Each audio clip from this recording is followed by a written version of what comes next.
How to record system activities with system on Samsung Galaxy S26 Ultra. So let's start the video. First of all, go to app library. Now here, so click on settings app. Now in setting, scroll down to and click on developer option. So after click on developer option, scroll down and search system tracing. So you will see search system tracing from here. So you will see system tracing is here, so click on system tracing. So if you want to record system activities, so turn on this buttons,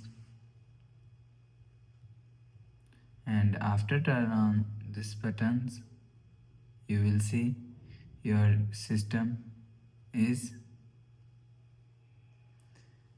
So after the process, go back to home screen, refresh phone.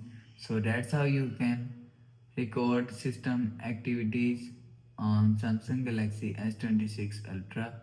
So if you like the video, please subscribe. Thanks for watching.